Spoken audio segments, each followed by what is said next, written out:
Hello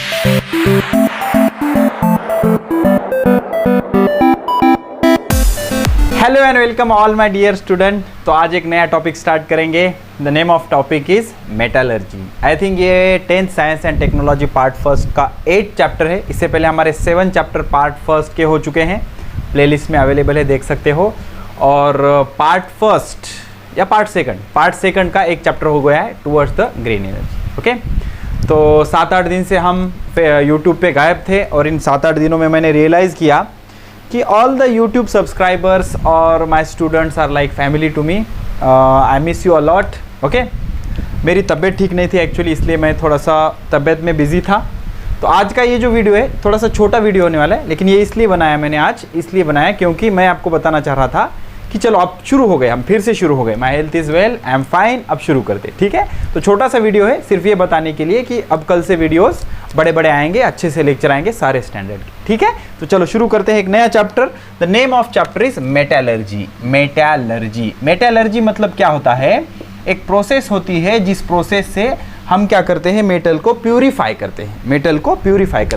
metal कहाँ पर मिलते हैं? Metals are found in earth crust, ज़मीन में मिलते हैं, लेकिन वो इम्प्योर फॉर्म में होते हैं।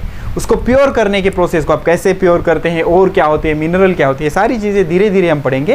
लेकिन जस्ट चैप्टर की आज शुरुआत करेंगे और चैप्टर की शुरुआत करेंगे properties of metals and non metal के साथ। तो फिजिकल प्रॉपर्टीज ऑफ मेटल। तो फिजिकल प्रॉपर्टीज माने अपीयरेंस कैसा है, कैसा दिखता है, उसका बॉइलिंग पॉइंट कैसा है, सॉलिड है, लिक्विड है, गैस है, डेंसिटी कैसी है, हार्डनेस है क्या, ये सारी चीजें, मतलब एक्सटर्नल अपीयरेंस को हम क्या बोलेंगे? Physical properties. तो मेटल कैसे होते हैं? नॉर्मली मेटल, सारे मेटल सॉलिड होते हैं। इसके कुछ एक्सेप्शन है, मर्क्यूरी और गैलियम। ओके, तो मर्क्यूरी और गैलियम क्या होते हैं? लिक्विड स्टेट में होते हैं। कौन से स्टेट में होते हैं? लिक्विड स्टेट में होते हैं। ओके, तो टिपिकल लस्टर, सारे मेटल को एक चमक होती है और कलर भी होती है। हर मेटल को अलग अलग तरह का कलर होता है। जैसे कि आप गोल्ड ले लो, गोल्ड ऑरियम कैसे कलर का होता है? येलो कलर का होता है। तभी तो हम इसके ऑइंटमेंट बनाते हैं, सॉरी ऑइंटमेंट नहीं, क्या उसके हम दागिने बनाते हैं, ऑर्नामेंट। सॉरी, ऑइंटमेंट मतलब तो मलहम हो जाएगा ना, ऑर्नामेंट्स मतलब दागिने, ज्वेलरी हम बनाते हैं। तो गोल्ड को येलो कलर होता है और इसको एक लस्टर होती है। लस्टर माने चमक, चमकते हैं, मेटल्स चमकते हैं। ठीक है, अब आप बोलोगे सर कई मेटल नहीं चमकते, जैसे आयरन नहीं चमकता, तो उस पर करोजन होने की वजह से, वो प्रोसेस भी हम देखेंगे, ऑलरेडी देख चुके हैं, तो करोजन की वजह से वो नहीं चमकता। अब मेलिएबिलिटी माने अगर आप मेटल को हैमर करोगे तो उसके प्लेन शीट बन जाते हैं। प्लेन शीट मतलब हम उसकी प्लेन शीट बना सकते हैं। इस एबिलिटी को बोलते हैं मेलिएबिलिटी। क्या बोलते हैं? मेलिएबिलिटी। अब डक्टिलिटी माने मतलब वायर फॉर्मिंग एबिलिटी। अब किसी मेटल को अगर आप बारीक होल में से पास करोगे तो ब्रेक नहीं होगा, उसका वायर बन जाएगा। उसको स्ट्रेच करोगे तो उसका वायर बन जाएगा, उसको बोलते हैं डक्टिलिटी। सॉलिड स्टेट के होते हैं, उसमें टिपिकल लस्टर होती है, चमक होती है सारे मेटल में। मेलिएबिलिटी होती है, माने अगर आप उसको हीट करोगे तो ब्रेक नहीं होगा, वो उसका प्लेन शीट बन जाएगा। जितना हीट करते जाओगे उतना उसका प्लेन शीट बन जाएगा। और सबसे ज्यादा मेलिएबल कौन होता है? गोल्ड बहुत ज्यादा मेलिएबल होता है। ठीक है, अब इसके बाद हार्डनेस, सारे मेटल हार्ड होंगे। एक्सेप्शन क्या है इसका? लिथियम, सोडियम, पोटेशियम, ये बहुत सॉफ्ट होते हैं। ये एक्सेप्शन है, एक्सेप्शन। लिथियम, सोडियम और पोटेशियम ये मेटल होने के बावजूद भी सॉफ्ट है, लेकिन इसके बावजूद सारे जो मेटल होते हैं वो कैसे होते हैं? हार्ड होते हैं। ठीक है, तो नॉर्मली मेटल्स आर नॉर्मली क्या? Good conductor of heat as well as electricity. दोनों के ये क्या होते हैं? गुड कंडक्टर, मतलब इसमें से हीट भी जा सकती है और इलेक्ट्रिसिटी भी जा सकती है। इसका एक्सेप्शन क्या है? लीड। एनसीईआरटी में है ये आपको, lead is neither conductor of heat nor conductor of electricity. Okay, तो ये मेटल होने के बावजूद ये एक ऐसा मेटल है जिसमें से ना तो हीट जाएगी ना तो करंट जाएगा। मेटल है, हाँ, मेटल होने के बावजूद ना ही इसमें से हीट जाती है ना ही इसमें से करंट जाता है। ठीक है, उसके बाद अब हार्ड है मतलब बॉइलिंग पॉइंट भी ज्यादा होगा, मेल्टिंग पॉइंट भी ज्यादा होगा। बॉइलिंग पॉइंट मतलब क्या? जिस भी टेम्परेचर पे लिक्विड का गैस हो जाता है उसको बोलते हैं बॉइलिंग पॉइंट, और मेल्टिंग पॉइंट माने सॉलिड का लिक्विड जिस टेम्परेचर पे होता है उसको बोलते हैं मेल्टिंग पॉइंट। अब इसके एक्सेप्शन क्या होंगे? सॉलिड वाले और लिक्विड वाले। तो सॉफ्ट वाले, लिथियम, सोडियम, पोटेशियम, ये सॉफ्ट मेटल है ना, सॉफ्ट होने की वजह से ये जल्दी पिघल जाएंगे। ओके, तो इसका low melting point, boiling point होगा। और मर्क्यूरी और गैलियम, तो इसका बॉइलिंग पॉइंट और मेल्टिंग पॉइंट कैसा होगा? लो होगा। अब सोनरस मतलब इसको अगर आप हीट करोगे, हीट मतलब इसको अगर आप मारोगे या फिर हैमर करोगे किसी चीज से उस पे मारोगे तो उससे साउंड जनरेट होगा, प्लीजेंट साउंड जनरेट होगा। Okay, rather than only sound, pleasant sound, एक अच्छा साउंड जो आपके कान को सुनने के लिए अच्छा लगता है, उसको सोनरस साउंड बोलते हैं। कैसा साउंड बोलते हैं? सोनरस, ठीक है ना। तो अगर आप मेटल को किसी चीज से हीट करोगे, या दो मेटल को या मेटल को किसी पत्थर से हीट करोगे, तो एक अच्छा खासा मीठा आवाज जनरेट होता है। इसको बोलते हैं सोनरस एबिलिटी। कौन सी एबिलिटी? Sonorous ability. तो जब भी आप मेटल को हीट करोगे तो एक मीठा आवाज प्रोड्यूस होगा, इसको बोलते हैं सोनरस। क्या बोलते हैं? सोनरस। तो मेटल के ये सारे फिजिकल प्रॉपर्टीज हो गए। कौन कौन से? सॉलिड स्टेट के होते हैं, मर्क्यूरी और गैलियम इसका एक्सेप्शन है। टिपिकल लस्टर, इसमें चमक होती है, और इसको टिपिकल कलर भी होता है। जैसे गोल्ड आपका येलो कलर का है, ऑर्नामेंट्स, दागिने वगैरह बनाने के लिए, ज्वेलरी बनाने के काम आता है। मेलिएबिलिटी माने इसको अगर आप हीट करोगे तो ब्रेक नहीं होगा, पतला पतला पतला इसकी शीट बनते जाएगी, पतरा बनते जाएगा। टीन देखा ना अपना, टीन मेटल का होता है, बहुत बारीक होता है, उससे पतला हम उसको बना सकते हैं, तो उसको बोलते हैं मेलिएबिलिटी। डक्टाइलिटी मतलब वायर बनाने की एबिलिटी, होल में से पास करो उसका वायर बन जाएगा। उसके बाद हार्डनेस, नॉर्मली मेटल सारे हार्ड होते हैं बच्चों, ठीक है ना बेटा, सारे मेटल्स हार्ड होते हैं। उसका एक्सेप्शन है लिथियम, सोडियम, पोटेशियम। एक्सेप्शन, ये हार्ड नहीं होते, ये सॉफ्ट होते हैं। ये मेटल होने के बावजूद भी सॉफ्ट है। Okay, good conductor of heat and electricity, सारे मेटल गुड कंडक्टर होते हैं हीट एंड इलेक्ट्रिसिटी के। एक्सेप्शन इसका लीड। ओके, पीबी माने लीड। ओके, आई थिंक उसको प्लम्बम बोलते हैं, चेक कर लेना एक बार। Okay, high boiling point and melting point. अब हार्ड होंगे तो melting point, boiling point high होगा, इसके एक्सेप्शन ये सारे मेटल है। सोनोरस मतलब अगर आप इसको हीट करोगे तो इसका प्लीजेंट साउंड जनरेट होगा। जैसे जो रिंग होती है ना, बेल, आपके स्कूल में जो बेल होती है ब्रास मेटल की बनी हुई होती है। ओके, घंटा। ओके, ठीक है, घंटा माने वो जो बेल होती है ना, उसको घंटा बोलते हैं मराठी में, ठीक है।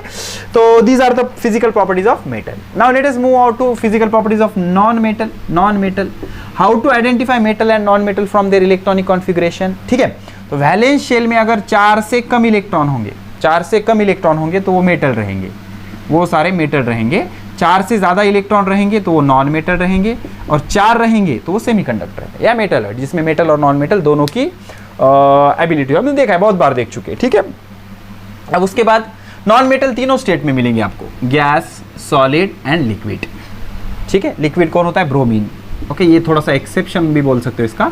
Non metal liquid, non metal bromine होता है, ब्रोमीन होता है। सॉलिड कार्बन बोल सकते हो आप। अब उसके बाद लिक्विड, गैस, गैस बहुत सारे हैं ना, नाइट्रोजन, उसके बाद ऑक्सीजन, ये सारे नॉन मेटल है। और गैसेस है, कैसे? गैसेस, ठीक है। उसके बाद लैक ऑफ लस्टर, इसमें चमक नहीं होती, नॉन मेटल चमकते नहीं है। इसका एक्सेप्शन क्या है? आयोडीन और डायमंड। डायमंड तो बहुत चमकता है, diamond is non metal, non metal.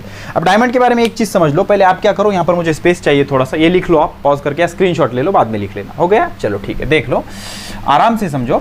Carbon जो होता है, कार्बन एक नॉन मेटल है और 3 फॉर्म में अवेलेबल है, उसको एलोट्रोप्स बोलते हैं। एलोट्रोप्स माने क्रिस्टल स्ट्रक्चर अलग अलग होगा उसका, ठीक है।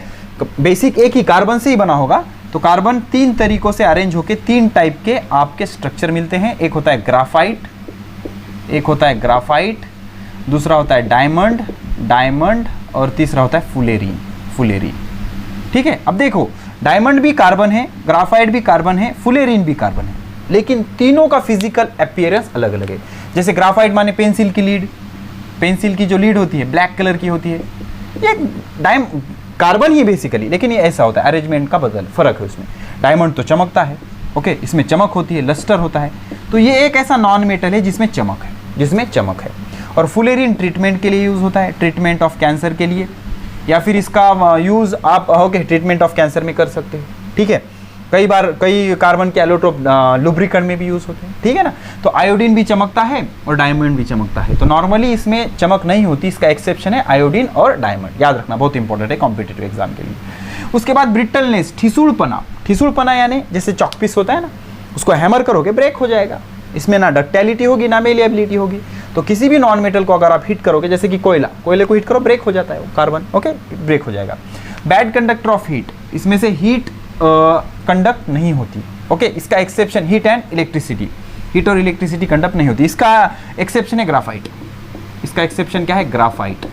Graphite is a good conductor of electricity, good conductor, okay, graphite is a good conductor of electricity. Electricity graphite में जाती है। ग्राफाइट एक ऐसा नॉन मेटल है जो कार्बन का एलोट्रोप है, जिसमें से इलेक्ट्रिसिटी जा सकती है। अब ब्रिटलनेस का एक्सेप्शन है diamond. Diamond is the hardest natural material, hardest natural material, not all, सिर्फ नेचुरल मटेरियल, आर्टिफिशियली है। किसी लेक्चर में मैंने बताया, अभी मुझे याद नहीं, लेकिन मैंने बताया किसी लेक्चर में आपको, शायद सीबीएसई के मेटल नॉन मेटल में मैंने आपको लिखाया है कि आर्टिफिशियल कौन सा नॉन मेटल। कमेंट कर देना अगर किसी को पता है या देखा है लेक्चर वो, तो कमेंट कर देना, ठीक है। तो diamond is the hardest natural material, diamond hardest natural material. बाकी सारे नॉन मेटल तो ब्रिटल होते हैं, ठिसूल होते हैं, ठीक है ना। अब ये अगर सॉफ्ट होंगे तो इसका मेल्टिंग पॉइंट भी कम होगा और इसका बॉइलिंग पॉइंट भी कैसा होगा, कम होगा। तो this are the characteristics of non metal या फिर प्रॉपर्टीज ऑफ नॉन मेटल, ठीक है। So this is all about physical properties of metal and non metal, इसको अच्छे से समझ लेना। जल्दी मिलेंगे बड़े बड़े लेक्चर के साथ, ओके। बाकी आप सारे लेक्चर तब तक देख लेना, सारी चीजें रिवाइज कर लेना। आप थोड़ा सा स्पीड में जाएंगे, फटाफट फटाफट फटाफट सारा पोर्शन खत्म कर लेंगे, ठीक है। So keep studying, best of luck.